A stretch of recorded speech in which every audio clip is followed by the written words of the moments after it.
Sculpting superhero arms with biomechanics. Oh my word, Chris just said biomechanics. Am I turning into a science guy? Yes and no. Listen, guys and girls, I love bodybuilding. I love studying bodybuilding. Like, in the grand scheme of life, I'm a meathead. Like, I love everything about this gym. Do I also know that a lot of the principles I do come and are confirmed by science? Yes. A lot of the principles that I studied were all science-based. But the one thing that I never lose sight of is what builds lean muscle tissue. What the people before me have done to build freaky physiques, right? Like, I know people are going to say, oh, Chris, you can't look to Ronnie or Jay or Branch Warren and copy their model. And you're right. Like, Ronnie and I aren't the same human. Phil Heath and I aren't the same human. But success always leaves clues. And I'm a big believer in that. So when I watch them train, when I watch them eat, when I watch them grow on their training videos when I was young on DVDs, which I know most people today don't even know what a DVD is, I would watch everything with just such a microscope because I wanted to learn it. And I knew if I could apply what I saw in the gym and then pair that with food, I was going to grow. So if we're talking about biomechanics and how arms work, specifically arms, I want to first break down like the tricep, right? So if I'm going to stand to the side here with this rope and I'm going to press it down, if I'm just simply looking at this from a science perspective, right? So I'm here, down and out. What am I doing? I'm simply taking my wrist away from my delt and driving it down towards the ground or my thigh, right? So if I'm extending and you see all that muscle through my lateral head, the medial head, and the long head work when I'm doing a rope press down, what I want to think about here is making my form work, but keeping with perfect biomechanics of how that's set up for my body, which is why I tend to not like the V handle where I'm here, right? If you're looking at me head on, my hands are here. Does that look natural to my shoulders? Absolutely not. Which is why I like the prime bar that puts me here. That's way more natural and feels good on my shoulder. I'm still getting that same push down that I would get with a traditional V bar, but I'm not binding up my shoulder, which is going to lead to elbow pain because it's going to follow down the link, right? Because my hands connect to the weight, it's got to run through my elbow to my shoulder to get to my tricep, if you're thinking about it logistically.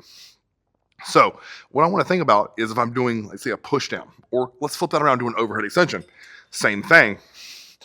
All I'm doing is taking my wrists away from my shoulders, here, away from my shoulders. I'm going to contract the tricep, fully lengthen the tricep. So if you're looking at it from like a biomechanics standpoint, that is how the tricep functions. Now we want to mirror that in the gym. So let's go over here to the dip, and I'm going to show you how that works as well. I'm going to personally grab where it's the widest because in here, again, is going to get my shoulders really tight. I don't want that. So if I look, and I'm just in the top portion of a dip, right now my shoulders are definitely working.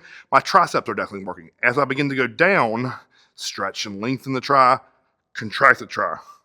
Now, what I want to think about is as I drive down, what's happening? My wrist's going away from the shoulder. It's the same biomechanic that we do with the rope push down or the overhead extension.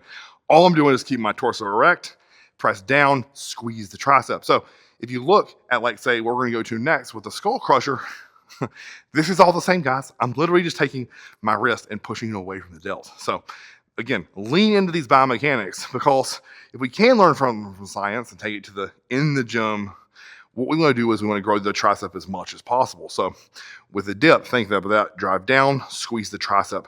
If we tilt forward, I'll turn to the side. If we begin to tilt forward and we start to do this way, guess what? Now my chest begins to work. So again, biomechanics, when we upright posture, stretch the tri, contract the tri. Final piece of what everyone's going to do for triceps, and that's going to be a skull crusher. Now, I got dumbbells here. Can use a straight bar? Yes. Can use an easy bar? 100%. Can use a Swiss bar? Yes. I like dumbbells, so it gives me kind of some freedom to play with my wrists. But again, let's sit this one back. Now, again, with this, to stretch the tricep, we go down towards my delt. Now, to contract it, it's wrists away. It is literally the same form, just like that. That is going to work the long head of my tricep like crazy. If you think about biomechanics, when I had to study to be a personal trainer and pass a test with NSCA, I needed to understand how the tricep worked. And if you understand nothing than this is wrist away from the shoulder, That is your biggest takeaway from today. So again, all I want to think about is taking biomechanics and making that match what we do in the gym with a rope, with a V-bar, with an easy bar, with the cuff, with a dip station, or a skull crusher.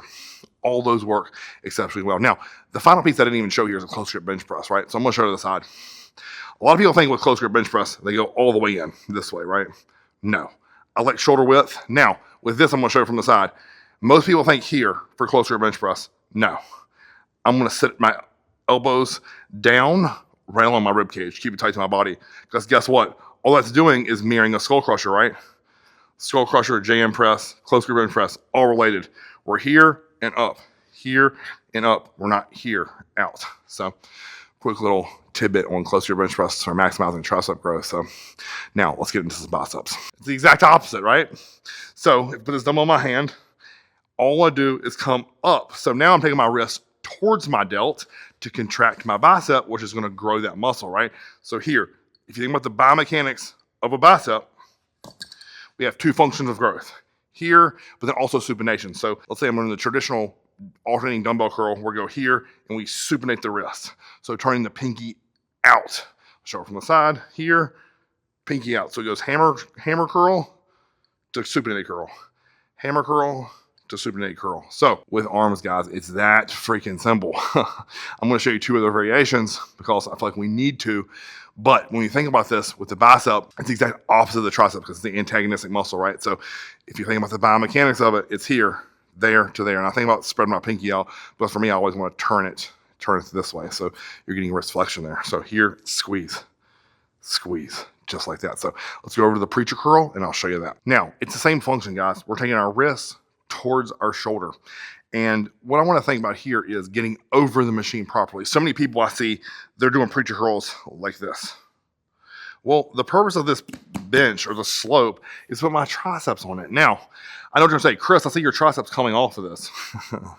Well, of course, at the bottom, right? Because when that muscle bulges off, my elbow is going to be off that bench. My triceps are so developed that my elbows can't lay flat on this bench. So if you watch me unrack this, from right here, my triceps are flat on that bench. But now, as I curl up, there is space underneath my elbow. So just like that. Just like that. So now with this, I never want to go fully lengthened. That to me is too much risk on my bicep. So I want to stop right there. Come up, squeeze, contract. Here, squeeze, contract. Now, I know I've heard a lot of people say to me, Chris, you don't come up all the way.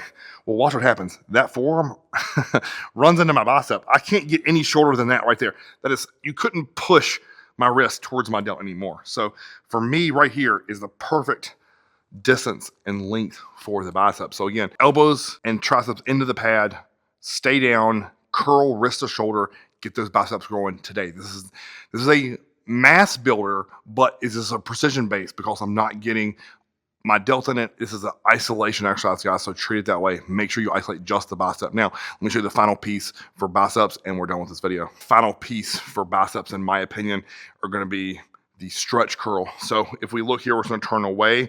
We're going to stretch or lengthen the bicep. Now, guess what we're doing, guys? Wrist towards your delt.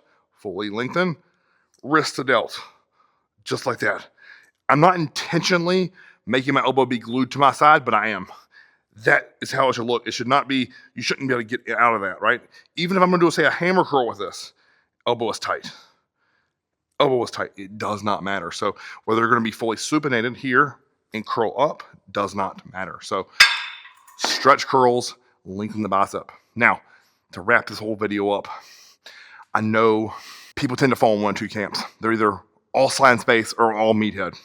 I want to believe I'm somewhere in the middle, slightly skewed towards meathead, because I know in my heart that I must lean on the science and the biomechanics of how the arms work in order to grow the most amount of muscle. But at the same time, I don't want to remove logic and feeling, meaning how exercise feels when I perform it, and being married to a principle in a textbook. So if you marry these two ideas of hard training and biomechanics, you'll get your arms growing today. And as I said at the beginning, you want superhero arms? Do this form, do it right, train hard, train heavy, eat your meals, and you'll get growing like a weed. So if you like this video, like, share, subscribe. Until next time, Chris on the CV.